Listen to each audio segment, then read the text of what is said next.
রূহ হচ্ছে আল্লাহ পাকের একটি অর্ডার। তো এই অর্ডার একটি হুকুম, যার কোনো আকার নাই, এইটারে আল্লাহ শাস্তি কেমনে দেবে?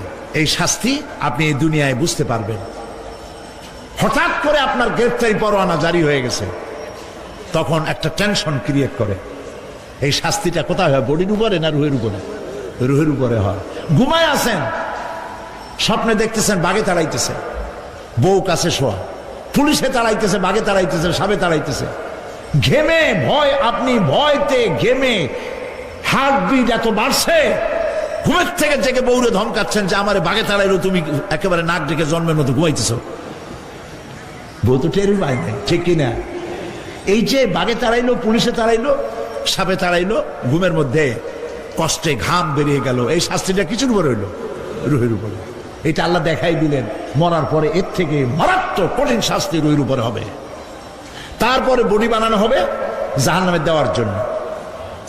এগুলির ব্যাপারে আমি আলোচনা করেছিলাম চট্টগ্রামে বছর সূরা নাবার তাফসীর করেছিলাম। সূরা নাবা আম্মা ইয়াতাসাআলুন 5 দিন তাফসীর করেছি। 31 জন হিন্দু খ্রিস্টান মুসলমান হয়ে গেছে এবার চট্টগ্রামে। নবী করিম সাল্লাল্লাহু আলাইহি ওয়াসাল্লাম বলেছেন, কেউ যদি দুনিয়ায় বেঁচে থাকা অবস্থায় কিয়ামতের দৃশ্য দেখতে চায়, সেজন্য সূরা নাবা, সূরা আত-তাকবীর, সূরা নাজিআত, সূরা আল-ইনফিতার, এই সূরাগুলি যেন পড়ে, তাহলে দুনিয়ায় জীবিত থাকা অবস্থায় কিয়ামতের দৃশ্য দেখতে পারবে।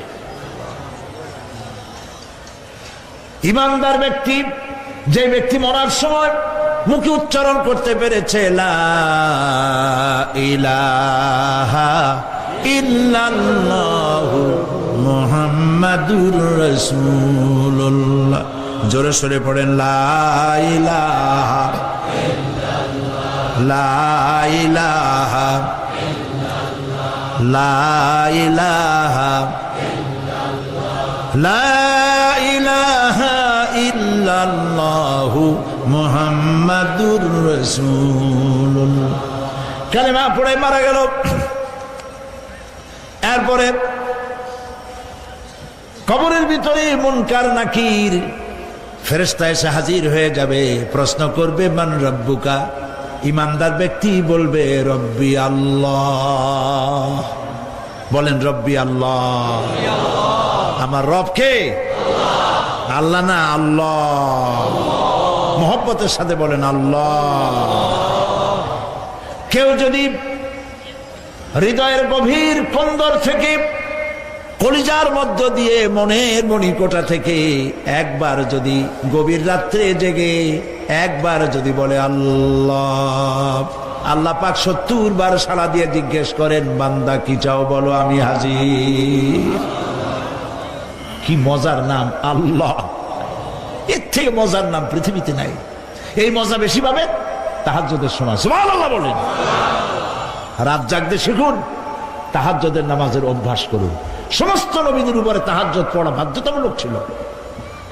গভীর রাত্রে সব ঘুমানো, আপনি জাগুন, উজু করুন, একটা রুমের মধ্যে একা চলে যান, দরজা বন্ধ করে দিন, তারপরে 6 রাকাত 8 রাকাত নামাজ পড়ে কান ধরিয়া আল্লাহর কাছে বলতে থাকেন, আল্লাহ আমি এই সমাজের একজন নগণ্য মানুষ, তুমি দয়া করে আমারে কত টাকা দিছো, পয়সা দিছো, আমার মতো বিদ্যা জানাওয়ালা লোকেরা রিক্সা চালায়, অফিসে চাকরি করে, খাইয়া বউরেও ভালো কাপড় দিতে পারে না, তুমি আমারে কই থেকে কই নিয়ে আসছো বাবু, তার আমি শুধু নাফরমানি করছি, গুনাহ করছি, মিথ্যা কথা বলছি, আল্লাহ তুমি আমারে মাফ করো।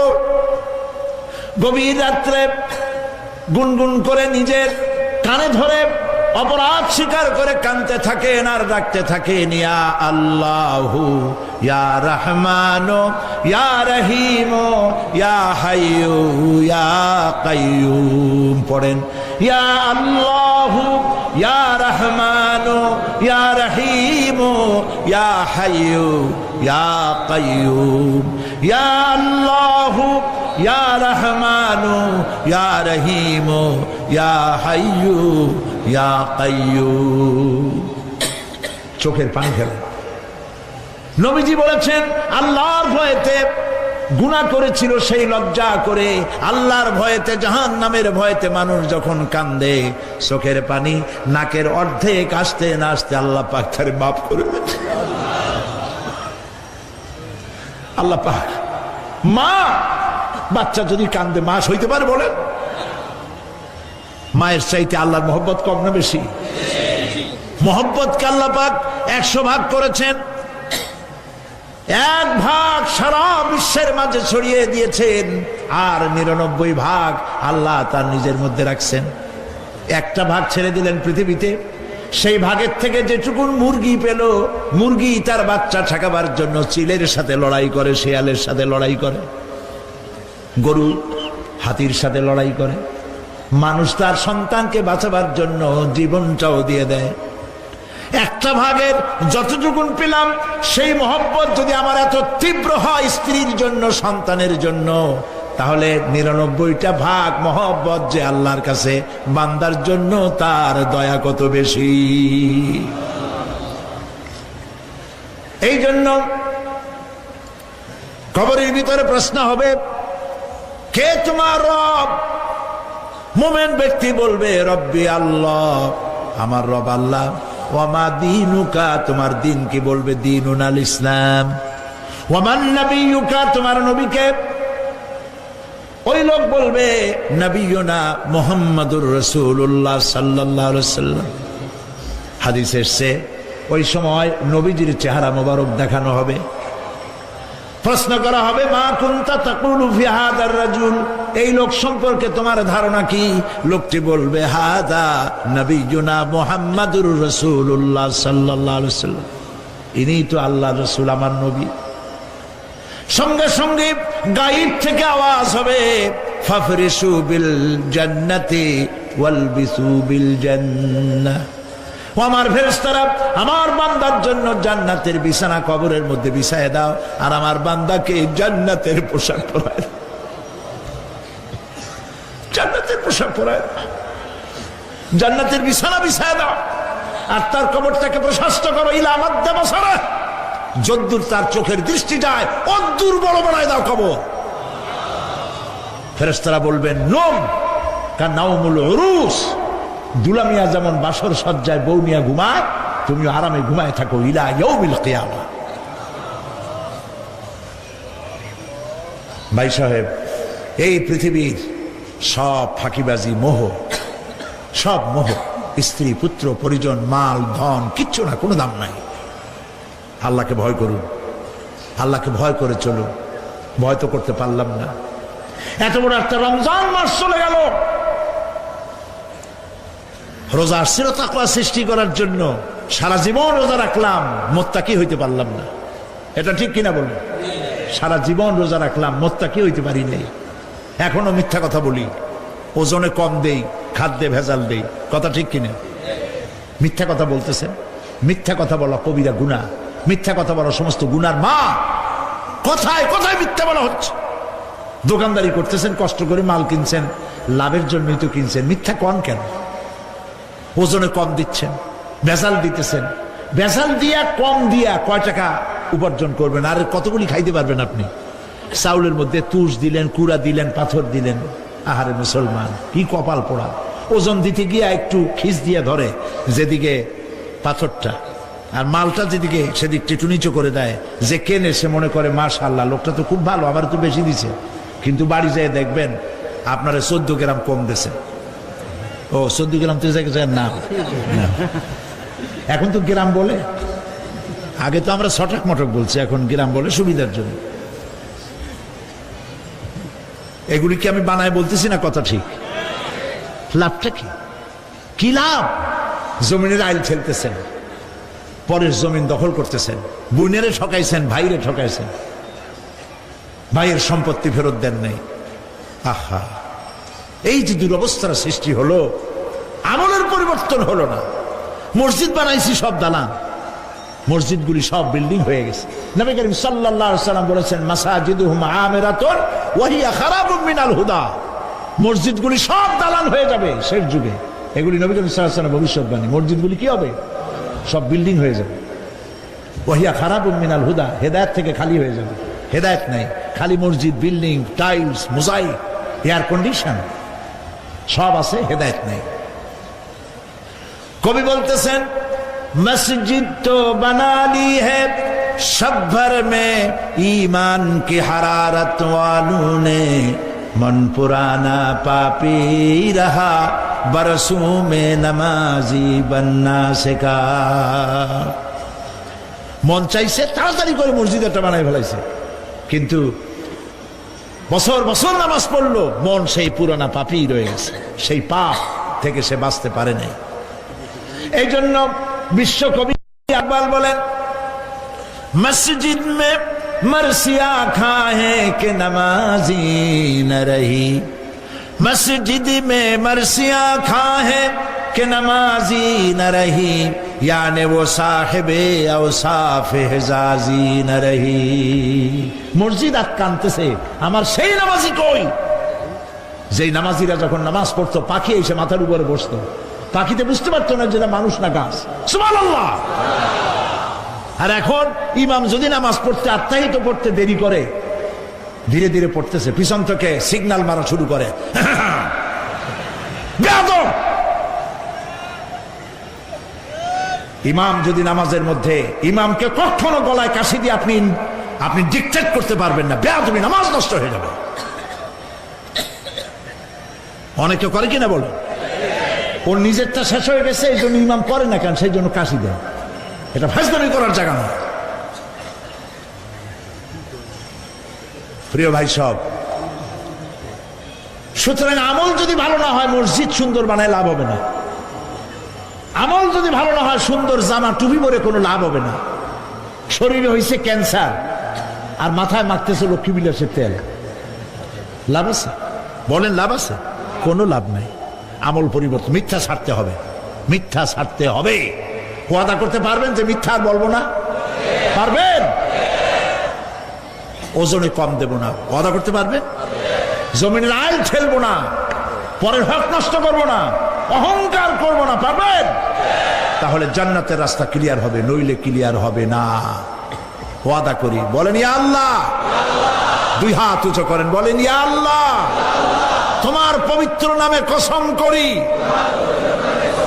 ওয়াদা করি, যতদিন পর্যন্ত মালাকুল মউত আমার মাথার কাছে না আসতেছে, ফরজ নামাজ, ফরজ রোজা ছেড়ে দেব না। ইয়া আল্লাহ, আর মিথ্যা কথা বলবো না, ওজনে কম দেব না, খাদ্যে ভেজাল দেব না, অধীনস্থ নারীদেরকে বেপরদা রাখবো না, অহংকার করব না, সুদ খাবো না, সুদ দেব না, ঘুষ খাবো না, ঘুষ দেব না, শিরক করব না, বেদাত করব না। আল্লাহ তাআলা তুমি দয়া করে আমার ওয়াদা কবুল করো, আমিন। হাত নামা। আল্লাহ পাক কবুল করুন, সবাই বলেন আমিন। যদি এই ওয়াদা পালন করতে পারি জান্নাতের রাস্তা ক্লিয়ার হয়ে যাবে। আর ওয়াদা পালন করতে পারবো না, ওয়াজের মাহফিল এসে কোনো লাভ নেই। বছরের পর বছর ওয়াজ শুনবেন, আমলের পরিবর্তন হবে না, কোনো লাভ নাই। দোকানদারেরা ওজন টোজন ঠিক মতো দেন, মিথ্যা কথা বলা বাদ দেন, ওজন একটু কমাইয়ে দিয়া, খাদ্যে ভেজাল দিয়া কোনো লাভ নাই। এগুলি আপনি কবরে নিতে পারবেন না, শুধু পাপ আর পাপ। কথা বুঝে আসছে আপনাদের? আর প্রত্যেকটি মানুষকে তাওহীদবাদী হতে হবে, শিরক মুক্ত হতে হবে। শিরক হলো মাজারগুলিতে গিয়ে মনের আশা আকাঙ্ক্ষা সেখানে বলা, এটি হচ্ছে শিরক। এই কাজ আপনারা করবেন না। কুমিল্লা কি মাজার আছে? আছে? কোন মাজারে যাবেন না, কোনদিন যাবেন না, কোন প্রয়োজন নাই। বিপদে পড়েছেন, উজু করবেন, মসজিদে চলে যাবেন, সুবহানাল্লাহ বলেন। মসজিদে গিয়ে 2 রাকাত কাজায়ে হাজতের নামাজ পড়বেন, আল্লাহর কাছে কাঁদবেন। মাজারে যিনি শুয়ে আছেন বিশ্বাস করেন, কোরআন শরীফ আমার সামনে, বিশ্বাস করুন, যিনি কবরে শুয়ে আছেন আপনাকে 4 পয়সার উপকার করতে পারবে না। মাঝখানে আপনি শিরকের গুনাহ নিয়ে আল্লাহর দরবারে হাজির হবেন। মাজারে টাকা দিবেন না, পয়সা দিবেন না, মানত করবেন না। মাজার একটা ব্যবসা। মাজার আজকাল কি? মাজার আর রস সব ব্যবসা। আপনারা এইসব কাজে যাবেন না। আগরবাতি, মোমবাতি, চাদর দেওয়া, মশারি দেওয়া, এগুলো মুসলমানের কাজ না। হিন্দু খ্রিস্টান বৌদ্ধ যা করে আমরা কি তা করতে পারি? জোরে বলেন পারি? কবরে যদি একটু চিন্তা করেন ভাইরা, মাথাটা একটু খাটান, কবরে যদি চাদর দেওয়াই লাগে তাহলে রাসূল করিম সাল্লাল্লাহু আলাইহি ওয়াসাল্লামের কবরের উপরে সোনার সুতা দিয়ে চাদর দেওয়া উচিত ছিল। তুলার সুতা না, সোনার সুতা। আর ওই রকমের দেওয়ার সিস্টেম হলে উম্মতেরা সোনার সুতা না, নিজের বুক নিজে ভাইয়া কলিজা পার করে রাসূলুল্লাহর কবরের উপর দিয়ে দিত। নবীর পরে সম্মান সাহাবায়ে কেরাম, সাহাবায়ে কেরামদের কবরের উপরে চাদর নাই, আগরবাতি নাই, মোমবাতি নাই, গোলাপ পানি নাই, গম্বুজ নাই। মাজার একটা হইছে, সেটারে গম্বুজ বানাইতে হবে। কেন গম্বুজ বানাবে? দরকারটা কি? তওবা করুন, জিন্দেগিতে আর কোনোদিন মাজারে কোনো সাহায্য করবেন না, এক পয়সাও না। টাকা পয়সা দিবেন, টাকা পয়সা দিবেন, এতিমকে দিবেন, ভিক্ষুককে দিবেন, বিধবাকে দিবেন। পরীক্ষা দিতে পারে না, ফি দিতে পারে না, পরীক্ষা দিতে পারছে না, ওরে দেন। বাড়িতে চাল নাই, পানি পড়ে, ওরে দেন। অন্ধ মানুষকে দেন, লুলাকে দেন, এতিমখানায় দেন, মাদ্রাসায় দেন, টিউবওয়েল বানায় দেন যেখানে পানি নেই। এই সব কাজ করেন, সওয়াব হবে। সুবহানাল্লাহ কর। মাজারে, কোন মাজারে, আজকের মাহফিলে যত লোক হাজির হয়েছেন, কোন মাজারে কোন টাকা পয়সা, আগরবাতি, মোমবাতি, চাদর জিন্দেগিতে দেবেন না। কারা দেবেন না? হাত উঁচু করে দেখান। আলহামদুলিল্লাহ। হাত নামা, হাত নামা। আমি গতকাল এখানে বলেছি, কুমিল্লার ডিসি সাহেবকে আমি গত রাত্রে তার সঙ্গে আমি কথা বলেছি, তিনি একমত হয়েছেন। কুমিল্লার কোন দেওয়ালে সিনেমার অশ্লীল পোস্টার থাকতে পারবে না। সিনেমা ব্যবসায়ীদের বলে দিবেন, আপনারাও বলে দিবেন তাদেরকে, সিনেমার ব্যবসা করো, অশ্লীল ছবি দেখাইতে পারবে না। বাইরে লেখা থাকবে একটার, ভিতরে কাটপিস দেখাবা ইংলিশ ছবি। এই হারাম ব্যবসা, সিনেমার ব্যবসা যারা করে ওদের মতো কপাল পোড়া আকাশের নিচে জমিনের উপরে আর নাই। কারণ কি জানেন? কারণ কি? আরে বাবা থামো। কারণ কি সেটা শোনেন। কারণ হচ্ছে, মসজিদ যে বানাইলো, ওই মসজিদে যতদিন নামাজ হবে, জিকির হবে, তেলাওয়াত হবে, কিয়ামত পর্যন্ত যে পয়সা দিছিল সে সওয়াব পাবে। আর সিনেমা যে বানাইলো, সিনেমা দেখিয়া এরকম বই কি কুমিল্লা আসছে? এমন একটা লোকেরা বলা বলি করতেছে, সুবহানাল্লাহ, এমন একটা ছবি আসছে, যারাই দেখলো সব উমরা করতে রওনা হয়ে গেছে। এমন ছবি আসছে যা দেখিয়া সমস্ত মানুষ তাহাজ্জুদ পড়া শুরু করছে। এরকম হয়েছে।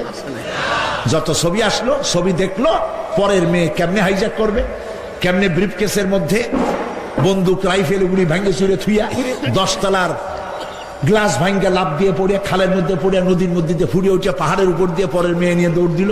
এই সব সন্ত্রাসী, ডাকাত, জেনাকার, বদমাশ তৈরি করা হয়। ঠিক না বলো?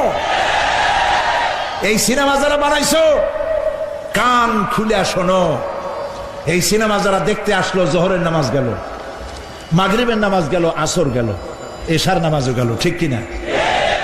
এতগুলো নামাজ গেল, আর তারপরে চরিত্র নষ্ট করলো। চরিত্র নষ্ট করে ফেন্সিডিল খাইলো, এরপরে চুরি করলো, ডাকাতি করলো, সন্ত্রাস করলো, জেনা করলো। বেটা তুই মর, যে সিনেমা বানাইছো মর, মরে দেখবি কিয়ামত পর্যন্ত এই সিনেমা দেখে যত লোকের চরিত্র নষ্ট হয়েছে সমস্ত পাপ মাথায় নিয়ে কিয়ামতে আল্লাহর দরবারে দাঁড়াতে হবে। সুতরাং সিনেমার ব্যবসায়ীরা কানে ধরে সিনেমার ঝাঁচা মেরে দূর করে দাও। যদি মুসলমান হও, মুসলমানের যদি জন্ম দিয়ে থাকে, সিনেমার ব্যবসা বাদ দিয়ে দাও। আল্লাহ রহম করুক, বলেন আমি। কপাল পোড়া না হইলে সিনেমার ব্যবসা, এত ব্যবসা থুইয়া তুমি মানুষের চরিত্র ধ্বংস করার জন্য ব্যবসা করতেছ। এরপরে আকাশ সংস্কৃতি, কে যাবে? আকাশ সংস্কৃতি ডিশ এন্টিনার মাধ্যমে, সাইবার ক্যাফে এগুলি বানায়া রাস্তার মোড়ে মোড়ে দোকান করে, কম্পিউটারের ভেতরে, ক্যাসেটের ভিতরে, ইন্টারনেট ইত্যাদির মধ্য দিয়ে অশ্লীল ছবি প্রদর্শিত হচ্ছে।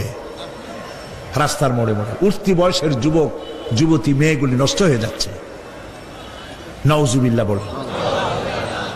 এগুলি জনগণকে ঐক্যবদ্ধ হতে হবে, এগুলির বিরুদ্ধে মোকাবেলা করতে হবে।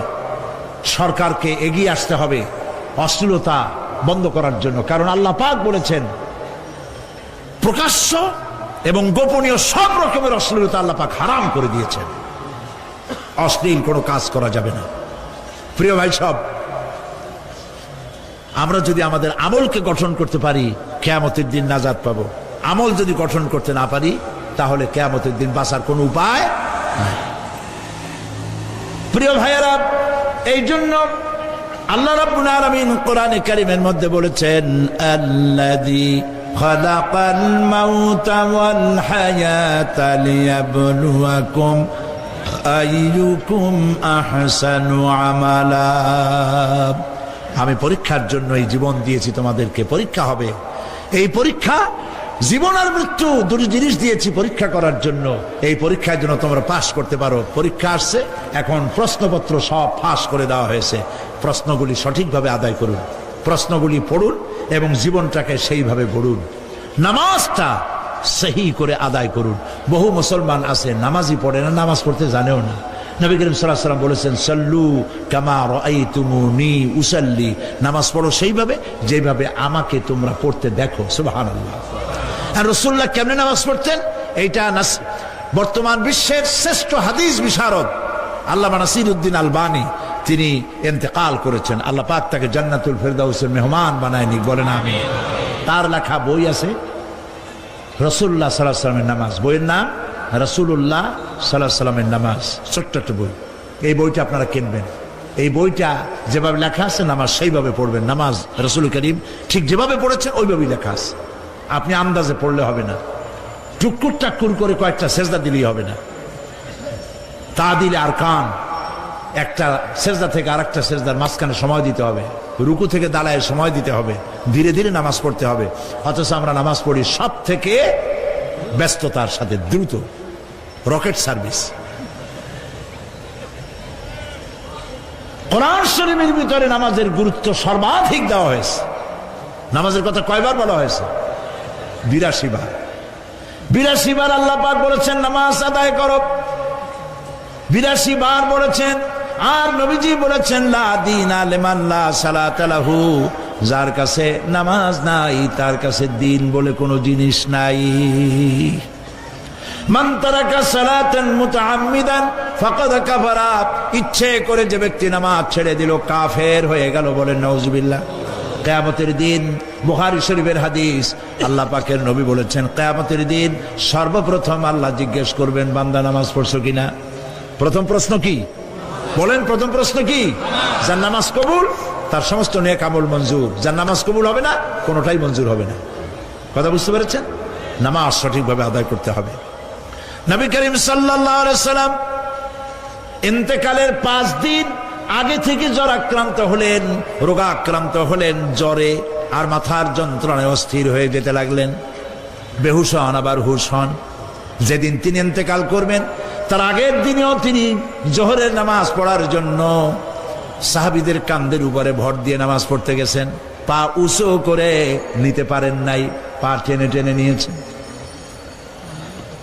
তিনি সেখানে খুতবা দিলেন, বললেন, ও আমার উম্মতেরা,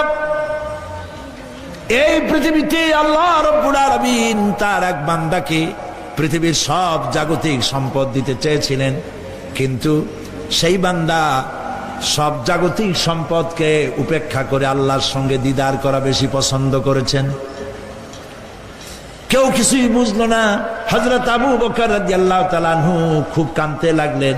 তিনি বুঝতে পেরেছেন যে এই পৃথিবীতে সমস্ত সম্পদ দিতে চেয়েছিলেন আল্লাহ যাকে, তার নাম বিশ্বনবী। তিনি সবগুলি উপেক্ষা করে আল্লাহর সঙ্গে দিদার করা বেশি পছন্দ করেছেন। আমরা অতি তাড়াতাড়ি নবীজি থেকে নবীর এতিম হয়ে যাব। পরের দিন ইশার নামাজের রক্ত হলো, আজান হয়ে গেল, মসজিদে মুসল্লিরা ভরে গেছে, সাহাবায়ে কেরাম সব এসে গেছেন। হুজুরের জন্য বহুক্ষণ অপেক্ষা করার পর হযরতে আবু বকর রাদিয়াল্লাহু তাআলা আনহু তিনি ইমামতির জায়গায় দাঁড়ায় গেছেন। নবীজি বেহুশ অবস্থায় ছিলেন ঘরের মধ্যে। হুশ আসার পর তিনি হযরত আয়েশাকে বললেন, আয়েশা, মসজিদে নববীতে এখন কি হতেছে? তিনি বললেন, নামাজ হচ্ছে। লোকেরা আপনার অপেক্ষা করেছে, কিন্তু আপনাকে না পাইয়া দীর্ঘক্ষণ অপেক্ষা করার পর আপনাকে না পেয়ে আমার বাবার ইমামতিতে তারা নামাজ পড়তেছে, কিন্তু মুসল্লিদের মধ্যে কান্নার রোল পড়ে গিয়েছে। তাদের ধারণা হয়েছে নবীজির জায়নামাজে যখন হযরত আবু বকর দাঁড়ায় গেছে, নবীজির পিছনে নামাজ পড়া আর আমাদের কিসমতে হবে না। নবীজি বলছেন, আয়েশা রে, মসজিদে নববীর দিকের দরজাটা খুলে দাও, আমি নামাজের দৃশ্য দেখতে চাই। দরজা খুলে দেওয়া হলো। নবীজি কোন রকম মাথা উঁচু করে মসজিদে নববীতে নামাজের দৃশ্য নিজে অবলোকন করে আবার শুয়ে পড়লেন। হযরত আয়েশা লক্ষ্য করে দেখেন নবীজির চোখের পানি দিয়ে কোনা দিয়া পানি বেয়ে বেয়ে পড়ছে। হযরত আয়েশা প্রশ্ন করলেন, ইয়া রাসূলুল্লাহ, নামাজের দৃশ্য দেখি কাঁদছেন কেন? হুজুর বলেন, আয়েশা রে, এটা কোনো দুঃখের পানি নয়, আমি কাঁদতেছি এই জন্যে, এই নামাজের জামাত কায়েমের জন্য তায়েফের ময়দানে অনেক রক্ত ঝরেছে, আবার উহুদের ময়দানে দান দান শহীদ হয়েছে, সাহাবায়ে কেরাম জীবন দিয়েছে। আজ আমি দেখতে পেলাম আমার উম্মতেরা জামাতে নামাজ পড়ছে।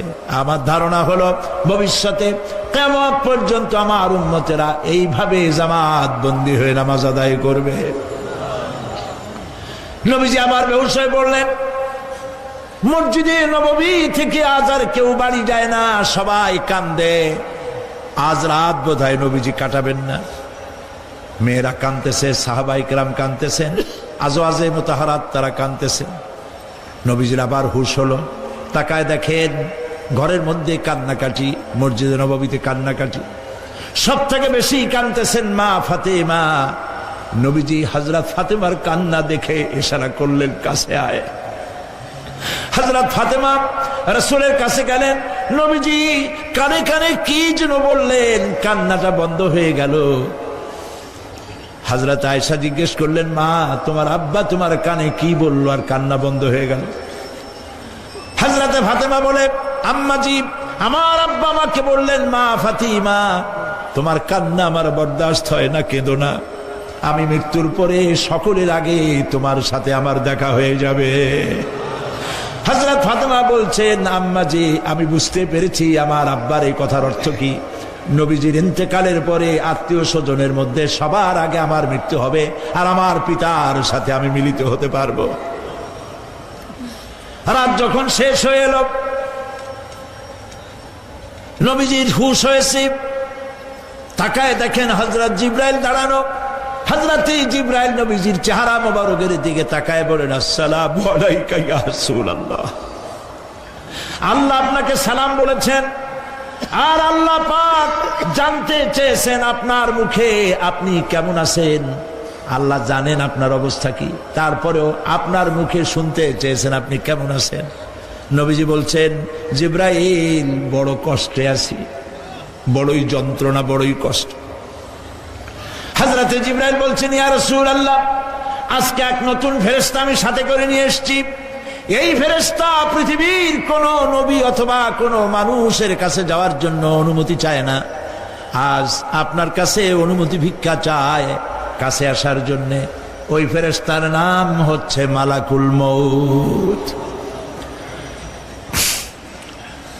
হযরত মালাকুল মউত বলেন, ইয়া রাসূলুল্লাহ, এই পৃথিবীতে আদম আলাইহিস সালাম থেকে নিয়ে পর্যন্ত কোন মানুষের জান কবজের জন্য আমার অনুমতি চাওয়া লাগে নাই, আর কোনোদিন লাগবে না। আজ আমি আসার সময় আল্লাহ বলেছেন আপনার জান কবজের জন্য আমি যেন আপনার কাছে অনুমতি ভিক্ষা চাই। নবীজি বলছেন, আমি যদি অনুমতি না দেই তো কি হবে? হযরতে মালাকুল মউত বলছেন, ইয়া রাসূলুল্লাহ, অনুমতি যদি না দেন আমি ফেরত চলে যাব, আমাকে সেভাবেই বলা হয়েছে। হযরতে জিবরাইল বলেন, ইয়া রাসূলুল্লাহ, হে আল্লাহ রাব্বুল আলামিন আপনার দিদারের ইন্তজার করতেছে।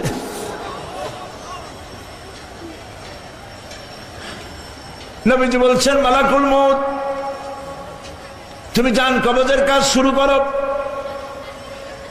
মালাকুল মউত যখন কাছে এসেছে, রাসূল জিজ্ঞেস করলেন, আয়েশা, ঘরে যে কয়েক টুকরা স্বর্ণ ছিল সেগুলোর কি অবস্থা?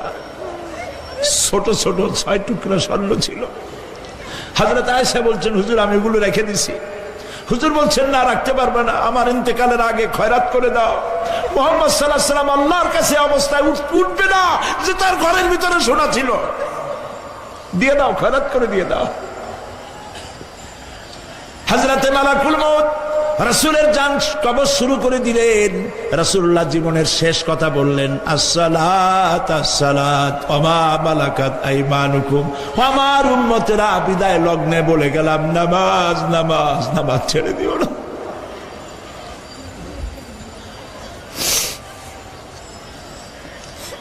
প্রিয় ভাইরা,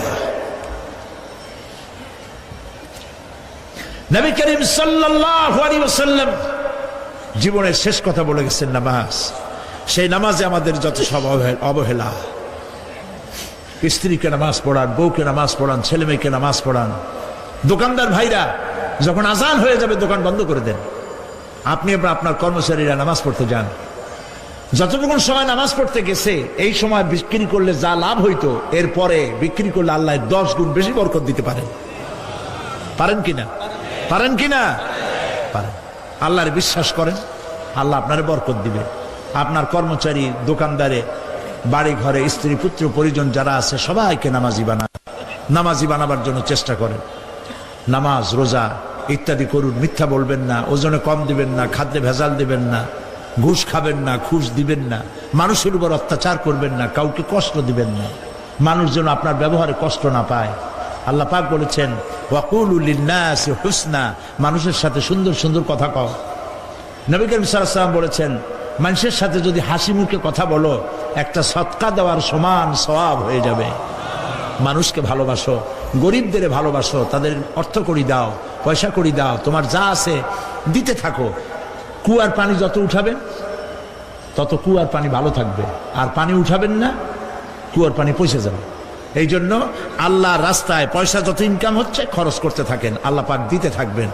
আল্লাহ পাক বলেছেন যে সদকার মালকে আল্লাহ বৃদ্ধি করে দেন, আর দান সদকা যারা করে না, যাকাত দেয় না, তাদের মালকে আল্লাহ ধ্বংস করে দেন, হালাক করে দেন। এগুলোর দাম নাই, অশান্তি বাড়বে। বউ কথা শুনবে না, সন্তানাদি কথা শুনবে না, মামলা মোকদ্দমা, অশান্তি আর অশান্তি। আর আল্লাহর পথে থাকুন, আল্লাহ শান্তি বাড়ায় দেবেন। আমরা বলি আমিন। প্রিয় ভাই সব, আমি কিছু আলোচনা আজকে আল্লাহ পাক যা করাইছেন এগুলি যেন আল্লাহ আমারে আমল করার তৌফিক দেন। আমি মাঝে মধ্যে ভয় পাই, একদিন তো এই খবর নিশ্চয়ই হবে যে সাইদি বিদায় হয়ে গেছে। সেদিন খালি হাতে যেন আল্লাহর কাছে না যাই, আমি যেন আসামি না হই যে আমি যা বলছি মানুষকে 40 বছর একটানা যা বললাম আমি নিজে আমল করতে পারি নাই। এরকম ভিক্ষুক যেন আমি না হই, আমি যা মানুষকে বলেছি আমি যেন তা আমল করতে পারি। আমি আপনাদের কাছে দোয়া চাই। আমরা কেউ বাঁচবো না, এই যে দেখা হলো আবার দেখা নাও হইতে পারে। সেই জন্য আমরা আমাদের জীবনকে যেন তৈরি করি। আপনারা কোরআন শরীফ পড়ুন, দিন শিখুন, ঈমান শিখুন, ভালো থাকুন, ভালো হয়ে চলুন। এখন মোনাজাত হবে, দাঁড়ানো ভাইরা বসে। রাস্তাঘাটে দুজন মুসলমান করে, একটা মহিলা এবং তার ছেলে। রাস্তাঘাটে যিনি যেখানে আছেন, আখেরি মোনাজাত, দায়িত্ব নিছেন। এই মোনাজাতে অংশগ্রহণ করা একটা বিরাট সওয়াবের কাজ। সুবহানাল্লাহ। দাঁড়ানো ভাইরা বসেন। আমি তো দেখতে পাচ্ছি কোথায় কে দাঁড়ানো। বসতে বলছি, আমি তো এর আগে বলিনি একবারও যে বসান। বসেন। মোনাজাতের আদব হলো বসা। রাস্তায়, পথে, ঘাটে, গেটে যিনি যেখানে আছেন সেখানে বসে আর জোরে সরে জিকির করেন, সুবহানাল্লাহ, আলহামদুলিল্লাহ, লা ইলাহা ইল্লাল্লাহ। কবির নেগেটিভ অনেক আছে,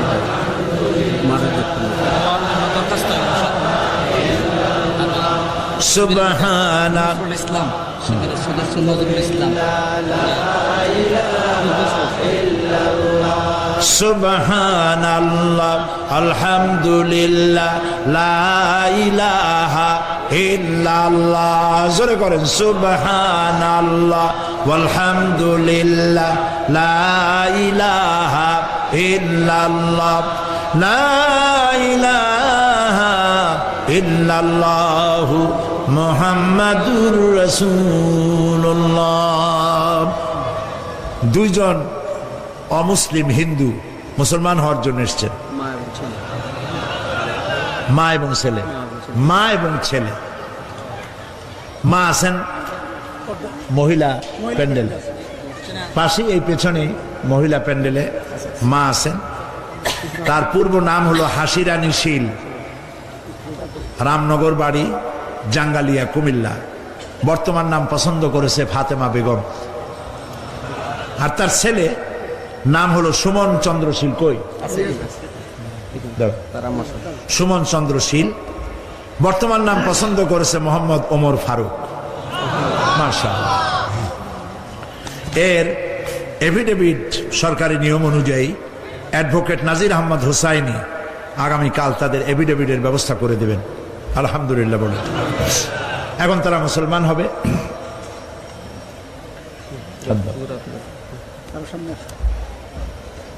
যে বোন আমাদের মুসলমান হচ্ছেন হাসিরানী, বর্তমান নাম ফাতেমা বেগম, আমরা এখানে যা পড়তেছি আপনি তাই উচ্চারণ করবেন। তুমি জোরে জোরে বলবা। আপনারা সবাই বলেন লা ইলাহা ইল্লাল্লাহু মুহাম্মাদুর রাসূলুল্লাহ। আল্লাহ ছাড়া কোনো ইলাহা নাই, মাবুদ নাই, মুহাম্মদ সাল্লাল্লাহু আলাইহি ওয়াসাল্লাম আল্লাহ প্রেরিত রাসূল। আশহাদু আন লা ইলাহা ইল্লাল্লাহু ওয়াহদাহু লা শারীকা লাহু ওয়া আশহাদু আন্না মুহাম্মাদান আবদুহু ওয়া রাসূলুহু। আমি সাক্ষ্য দিচ্ছি আল্লাহ ছাড়া কোনো ইলাহা নাই, কোনো মাবুদ নাই, কোনো উপাস্য নাই। তিনি এক, তিনি একক, তার কোনো অংশীদার নাই। আমি আরো সাক্ষ্য দিচ্ছি মুহাম্মদ সাল্লাল্লাহু আলাইহি ওয়াসাল্লাম আল্লাহ প্রেরিত রাসূল এবং তারই বান্দা। সবাইকে সালাম দাও। আসসালামু আলাইকুম। আপনারা সালামের জবাব দেন। আল্লাহর এই বান্দা মাত্র কয়েক মুহূর্তে আগে ছিল মুশরিক, আর এখন আমাদের তাওহীদি ভাই। আমাদের কি হয়ে গেছে? ভাই। আমাদের সকলের আমলনামায় গুনাহ আছে, এই যুবকের আমলনামায় এখন কোনো গুনাহ নাই। নিষ্পাপ, মাসুম, বেগুনাহ। আল্লাহ তার প্রতি রহম করুক, আমরা বলি আমিন। ইসলাম কবুল কর স্বেচ্ছায় সজ্ঞানে ইসলাম কবুল করার কারণে এই বিশাল লাখো জনতার পক্ষ থেকে আমি তাকে আলিঙ্গন করছি।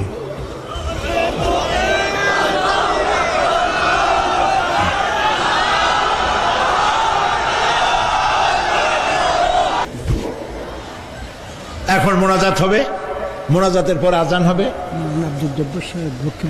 স্ট্রোক করেছে।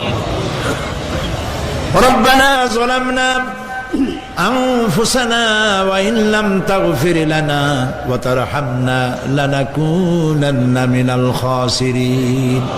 সবাই পড়েন আমার সাথে, রব্বানা যালামনা আনফুসানা ওয়া ইন লাম তাগফির লানা ওয়া তারহামনা লানাকুনান্না মিনাল খাসিরিন। হে আল্লাহ তাআলা, তোমার আরশে আজিম থেকে তাকায় দেখো, কুমিল্লার ঈদগাহ ময়দানে বিশাল ময়দান, রাস্তাঘাট, মানুষ উপচে পড়েছে, লাখো জনতা। আমরা গুনার বোঝা নিয়ে তোমার দরবারে হাত তুলেছি। রব্বুল আলামিন, আমাদের গুনার দিকে তাকায়ও না, আমাদের চোখের দিকে আর মুখের কাকুতি মিনতির দিকে তাকায়া আমাদের জিন্দেগির গুনাহ মাফ করে দাও।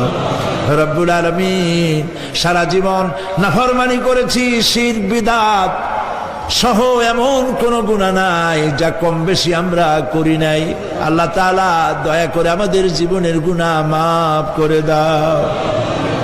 আয় আল্লাহ তাআলা, আমাদের মধ্য থেকে যাদের আব্বাজান দুনিয়া থেকে বিদায় হয়ে গেছে, আমাদেরকে কত কষ্ট করে তারা মানুষ করেছিলেন, আজকে তারা দুনিয়ায় নাই।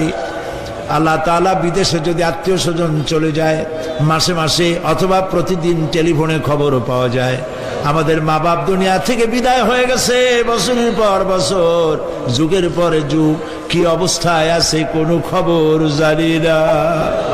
রব্বুল আলামিন আমাদের গর্ভধারিণী জনম দুঃখিনী মা নিজে না খেয়ে আমাদেরকে খাওয়াইছেন, গর্ভে রেখে কষ্ট করেছেন, ডেলিভারি করতে কষ্ট করেছেন, 2.5 বছর বুকের দুধ খাওয়াইয়া মানুষ করেছেন। আমাদের মা বাপ যাদের দুনিয়া থেকে বিদায় হয়ে গেল, আল্লাহ কবরটাকে জান্নাতের টুকরা বানায়া দাও। রব্বির হামহুমা কামা রব্বায়ানি সগীরা।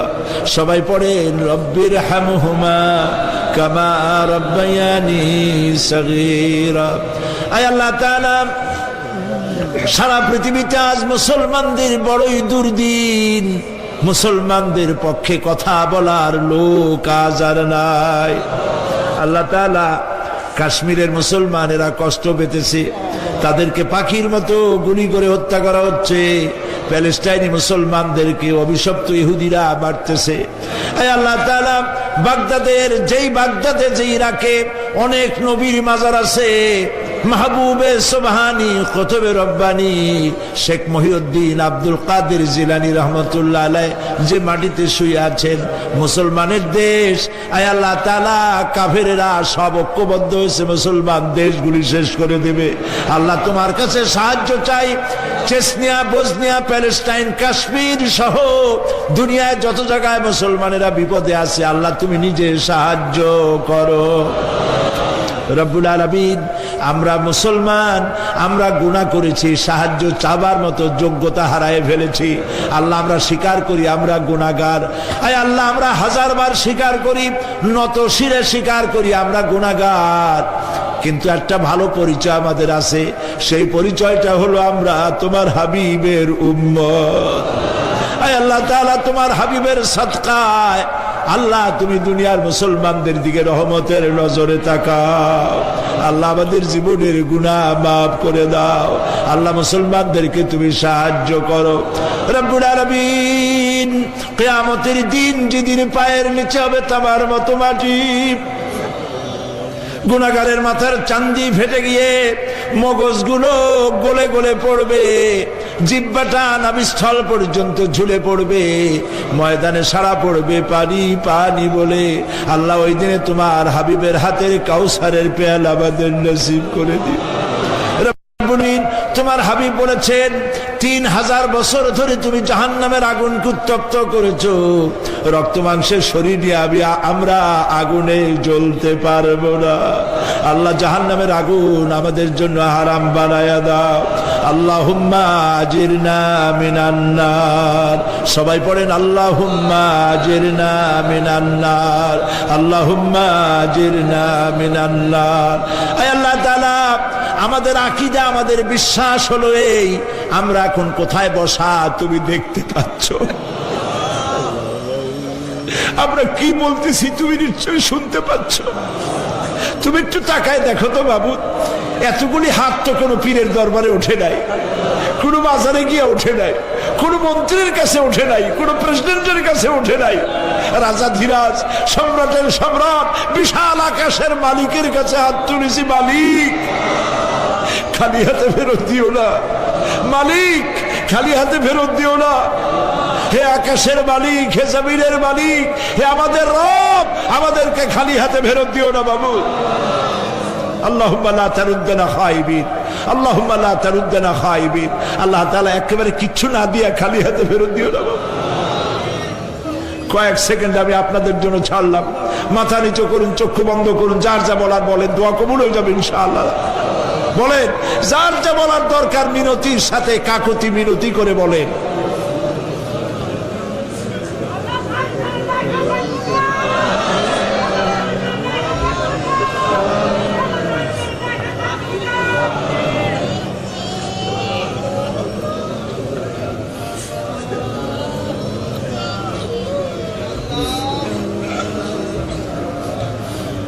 আল্লাহ তাআলা, তোমার বান্দারা, তুমি তাকায় দেখো, আসামির মতো বসছে, কি চাইতেছে তুমি শুনতে পাচ্ছ।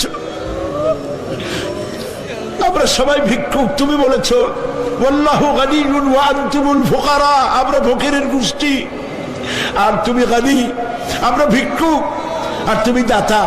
আল্লাহ তাআলা আমাদেরকে খালি হাতে বেরোতে দিও না বাবু। এই মাঠ থেকে কেউ যেন গুনার বোঝা নিয়ে ফিরে না যায় বাবু। আল্লাহ তাআলা সিরাতুন নবী কমিটি প্রত্যেক বছর মাহফিল করতেছে, আল্লাহ তাদেরকে কবুল করো। আল্লাহ তাআলা জনাব এম এস চৌধুরী সাহেব বার্ধক্যে পৌঁছে গেছেন, তার স্ত্রীর প্রতি তার প্রতি রহম করো। ওনার সাথে যারা আছে কাজী দিন মোহাম্মদ সাহেব, রব সাহেব সহ যারা আছেন সকলের প্রতি রহম করো। আল্লাহ তাআলা এই কুমিল্লাকে ইসলামী আন্দোলনের দুর্গ বানায় দাও।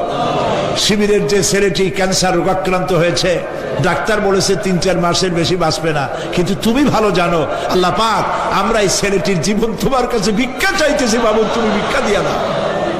আল্লাহ তাআলা এইভাবে যাদের কিডনি নষ্ট হয়েছে, হার্টের বাল্ব নষ্ট হয়েছে, তুমি মেহেরবানি করে তাদেরকে তা দিয়ে দাও। আল্লাহ প্রত্যেকের প্রতি তুমি রহম করো। আল্লাহ তাআলা আর একটা কথা বলি, তুমি তো সেই মহান সত্তা যার কাছে বেশি চাইলে অসন্তুষ্ট হও না। পৃথিবীতে সবাই বারবার চাইলে অসন্তুষ্ট হয়, তুমি বরং না চাইলে অসন্তুষ্ট হও। মাবুদ, তুমি দয়া করে আমাদের এই বিবি বাল বাচ্চা যা দান করেছো সবগুলিকে দিনদার বানাও, নামাজি বানাও, পরেশগার বানায় দাও। আমাদের সন্তানগুলি আমরা হেদায়েত করতে পারবো না, আমাদের স্ত্রীদের আমরা হেদায়েত করতে পারবো না। হেদায়েতের মালিক তো তুমি। তুমি দয়া করে আমাদের স্ত্রী, আমাদের সন্তানদেরকে হেদায়েত করো, মুত্তাকি বানাও, ইখলাস দাও, তাকওয়া দাও, তোমার ভয় দাও। আল্লাহ তাদেরকে হেদায়েত নসিব করে দাও। রব্বানা تقبل منا إنك أنت السميع العليم وتب علينا إنك أنت التواب الرحيم। আয় আল্লাহ তাআলা আমাদের দেশের সেনাবাহিনী, আমার দেশের বিডিআর, আমার দেশের পুলিশ বাহিনী, তাদেরকে দিন দাও, ঈমান দাও, চরিত্র দাও, ভালো রাখো। আল্লাহ তাদের উপরে তোমার রহমত নাজিল করো। রিকশাওয়ালা, ঠেলাওয়ালা, কুলি মজুর, কষ্ট করে যারা রুজি কামাই করে, আল্লাহ তাদের রুজিতে বরকত দিয়ে দাও। سبحان ربك رب العزة عما يصفون وسلام على المرسلين والحمد لله رب العالمين।